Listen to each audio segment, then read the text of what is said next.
శ్రీమాత్రే నమః, శ్రీ గురుభ్యో నమః. తదుపరి జనవరి మాస ఫలితాల సంబంధించి సింహరాశి వారికి సంబంధించిన ఫలితాలు ఎలా ఉంటాయో చూసుకుందాం. కాస్త విచారకరమైనటువంటి ప్రతికూలమైనటువంటి వాతావరణమే కనిపిస్తోంది. సింహరాశిలో ఉండేటువంటి ఉద్యోగస్తులు, ముఖ్యంగా చెప్పాలనంటే ఉద్యోగస్తులు బాగా వాహనాలలో తిరిగేటువంటి వాళ్ళు జాగ్రత్తగా ఉండండి. యాక్సిడెంట్లు జరిగేటువంటి అవకాశం ఉంది.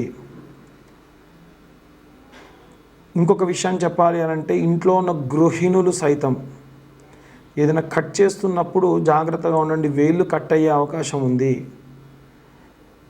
కనీసం స్వప్నంలోనైనా సరే, నిద్రలోనైనా సరే మీకు యాక్సిడెంట్ జరుగుతుంది. రక్తం కనిపిస్తుంది.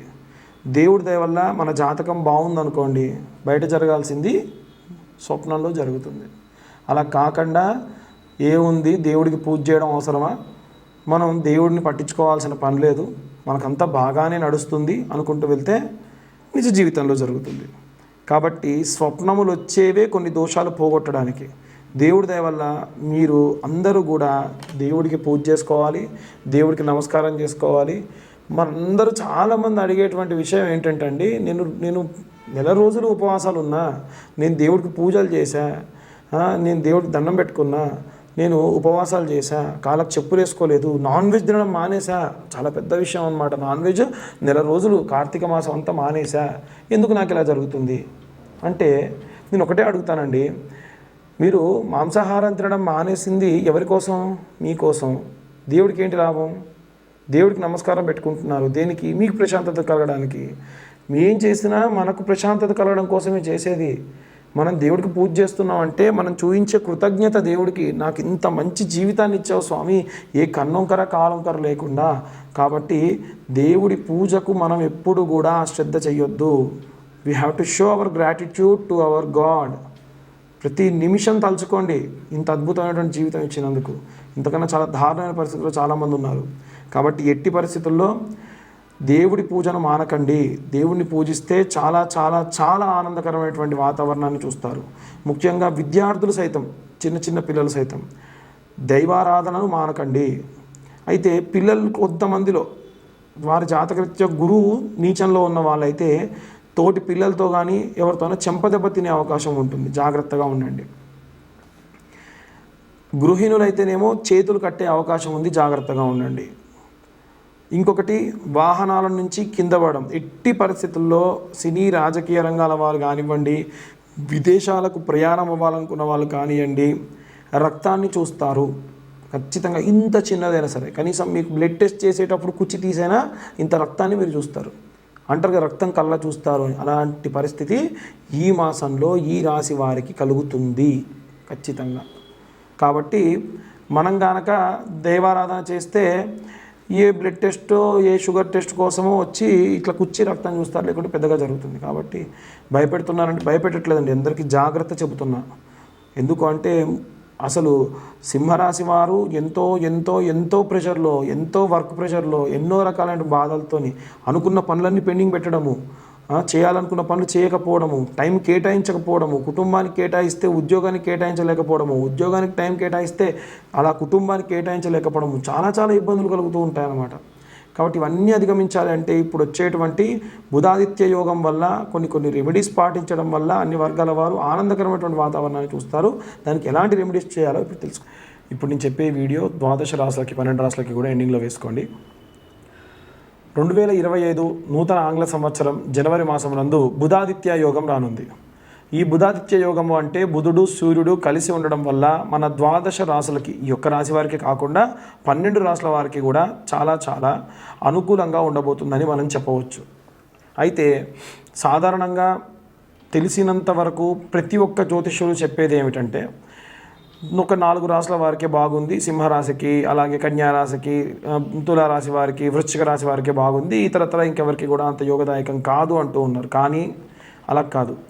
యోగం ఉన్న సమయంలో మనం దానికి తగ్గటువంటి పూజాధిక్రతువులు, చిన్న చిన్న మార్పులు, చిన్న చిన్న రెమెడీస్ చేసుకోవడం వల్ల అత్యుత్తమమైనటువంటి ఫలితాలు మీరు పొందవచ్చు.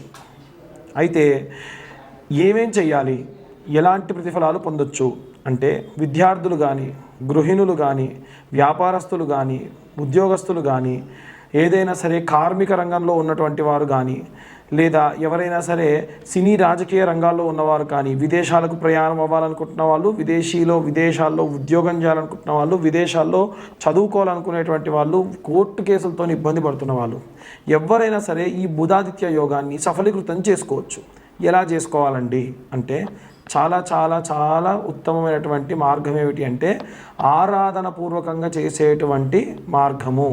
దీంట్లో విద్యార్థులందరూ కూడా చేయవలసింది ఏమిటి అంటే దత్తాత్రేయ స్వామి వారి యొక్క మంత్రాన్ని పఠనం చేయండి. అంటే దత్తాత్రేయ స్వామి వారి మంత్రం ఏమిటంటే దిగంబరాయ విద్మహే పాంచజన్యాయ ధీమహి తన్నో దత్త ప్రచోదయాత్. ఏ మంత్రం అండి అంటే దిగంబరాయ విద్మహే పాంచజన్యాయ ధీమహి తన్నో దత్త ప్రచోదయాత్ అనేటువంటి మంత్రాన్ని విద్యార్థులందరూ కూడా పఠనం చేయండి. ఇక ఆడవారికి ప్రత్యేకంగా చెప్పేటువంటి ఒక మంత్రం ఏమిటి అంటే ఒకే ఒక్క మంత్రం, అయితే బీజాక్షరాలు చదవకూడదు. చాలా వరకు ఏంటంటే అందరూ బీజాక్షరాలు చదువుతారు, బీజాక్షరాలు అందరూ చదవకూడదు అంటారు.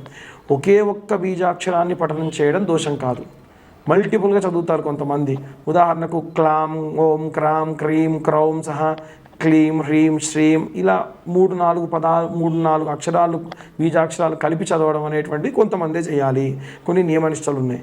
ఆడవాళ్ళు బహిష్టైనటువంటి సమయంలో కాకుండా ఇతరత్ర ఎప్పుడైనా సరే ఈ మంత్రం కేవలం ఒకే ఒక్క అక్షరం ఓం క్లీం కార్యే నమః, ఓం క్లీం కార్యై నమః అన్న మంత్రాన్ని వీలైనన్ని సార్లు పఠనం చేయండి. మీరు వంట చేస్తూ చేసుకోవచ్చు. మీరు సాధారణంగా ప్రశాంతంగా సాయంత్రం పూట అలా కొంచెం ఛాయ్ తాగి డాబాపైకి వెళ్ళి కూర్చున్నారు, ప్రశాంతంగా వాతావరణం ఉందంటే ఒక చాప వేసుకొని కూర్చొని ఓం క్లీం కార్యై నమః అన్న మంత్రాన్ని చదవండి. ఆడవాళ్ళందరూ చదవచ్చు, కేవలం బహిష్టైన సమయంలో మాత్రమే చదవకూడదు. ఉద్యోగస్తులు, వ్యాపారస్తులు, ఏ రంగంలో ఉన్న ఆడవారైనా సరే ఈ మంత్రాన్ని చదవండి. చాలా చాలా చాలా ఉత్తమమైనటువంటి ప్రతిఫలం దక్కుతుంది. అలా ఎలా చదువుతారండి ఆడవాళ్ళు బీజాక్షరాన్ని అంటే పేర్లు పెట్టుకోవచ్చే మనం? పేర్లు పెట్టుకోవడానికి లేని దోషము మంత్రం చదవడానికి ఎక్కడదండి. కాబట్టి ఎటువంటి తప్పు లేదు. అసలు మీరు పూజ చేసేదేమో శ్రీమూర్తి దేవతలనా, కానీ మంత్రం మాత్రం ఆడవాళ్ళు చదవకూడదా? ఎక్కడ న్యాయం? ఎక్కడా లేదు. ఆడవాళ్ళు బ్రహ్మాండంగా చదవచ్చు. ఇక ఉద్యోగస్తులు ఎవరైనా ఉంటే గనక, నేను సాధారణంగా ఏదో నోటికి వచ్చింది అలా చెబుతున్నాడు అన్నట్టు కాకుండా, ఇప్పుడు గ్రహస్థితి ఎలా ఉంది, ఇప్పుడు ఎలా అంటే నా దగ్గరికి వచ్చి జాతకాలు చూయించుకునే వాళ్ళందరికీ కూడా వాళ్ళ జాతకరీత్యా ఇప్పుడు నడిచే దశాకాలం ఏంటి, పలానా రాశి వారికి యుక్త వయసులో ఉన్నవాడికి అయితేనేమో ఈ దశ నడుస్తుంది, మధ్య వయసు వాడికి వచ్చేసరికి ఈ దశ నడుస్తుంది అన్న క్యాలిక్యులేషన్స్తోని, అంటే క్లియర్గా ఒక కేస్ స్టడీ చేసిన తర్వాతకి నేను మీ ముందుకు వస్తున్నా. చాలామంది అడుగుతూ ఉంటారు, ఎలా చెప్తారండి మీరు అలా మాస ఫలితాలు, అలా రాశి ఫలాలు ఎలా చెప్తారు, అలా చెప్పకూడదు కదా అంటే దానికి ఒక నిర్దిష్టమైనటువంటి కొలమానంతోనే చెబుతున్నాను, మళ్ళీ చెబుతున్నా. అలా ఉద్యోగస్తులందరూ కూడా చదవవలసినటువంటి మంత్రం ఏమిటి అనంటే ఓం గురు అరిష్టేతు సంప్రాప్తే గురు పూజాంచకారయేత్ గురుధ్యాన్నం ప్రవక్ష్యామి పుత్రపీడోపశాంతయే అనే మంత్రాన్ని చదవండి. ఇక మనకి గురు స్తోత్రము అని ఉంటుంది. ఇది విద్యార్థులు కానీ లేదా ఉద్యోగస్తులు కానీ ఈ యొక్క గురు స్తోత్రాన్ని చదవడం చాలా మంచిది. ఆదిశంకరాచార్యులు ఈ యొక్క గురు స్తోత్రాన్ని రచించడం జరిగింది. అయితే ఈ గురు స్తోత్రము చదువుతున్నా వింటున్నా చాలా ప్రశాంతత మీకు లభిస్తుంది. దానివల్ల మానసికమైనటువంటి ఒత్తిడి అనేటువంటిది లోను కాకుండా ఉంటారు. వ్యాపారస్తులు ఎవరైనా సరే ఉన్నత వ్యాపారాభివృద్ధి జరగాలి అంటే ప్రారంభించిన ప్రతిరోజు అది ఏ వ్యాపారమైనా, చిన్న పచారీ కొట్టు దగ్గర నుంచి పెద్ద ఇండస్ట్రియలిస్ట్ అయినా సరే ఎన్నో రకాలైనటువంటి శౌచములతో మన దగ్గరికి జనాలు వస్తూ ఉంటారు. కాబట్టి వ్యాపారస్తులందరూ కూడా ప్రప్రథమంగా చేయవలసింది ఏంటి, అశౌచములు అంటనటువంటి దేవీ దేవతలు ఎవరైనా ఉన్నారు అనంటే కాలభైరవుడు, ఆంజనేయ స్వామి మాత్రమే. కాబట్టి కాలభైరవుడు అలాగే ఆంజనేయ స్వామి వారికి సంబంధించి కాలభైరవ అష్టకాన్ని చదవండి, హనుమాన్ చాలీసా చదవండి. ఈ మాసంలో విశేషమైనటువంటి ప్రతిఫలాన్ని పొందుతారు. ఇంకా కొంతమంది ఆంజనేయ స్వామి దండకం చేస్తామండి, లేదు మేము ఒకవేళ ఇంకా రాముల వారికి సంబంధించినటువంటి మంత్రాలు చదువుతా, ఏమైనా చదువుకోండి. శ్రీరామ రామ రామేతి రమే రామే మనోరమే సహస్రనామ తత్తుల్యం రామనామవరానని సాయంత్రం పూట మీ వ్యాపారం జరిగే చోట చదివితే, ఎత్ర ఎత్ర రఘునాథ కీర్తనం తత్ర తత్ర కృతమస్తకాంజలిం బాష్పవారి పరిపూర్ణలోచనం మారుతిం తమతరాక్షసాంతకం. ఎక్కడెక్కడ రామనామం ఉంటే అక్కడ ఆంజనేయ స్వామి వారు కూర్చొని మీ వ్యాపారానికి ఉన్నటువంటి ఈ యొక్క గ్రహస్థితులకు సంబంధించినటువంటి దోషములు కానీ ఏవైనా దృష్టి దోషములు ఉంటే పోగొడతారు.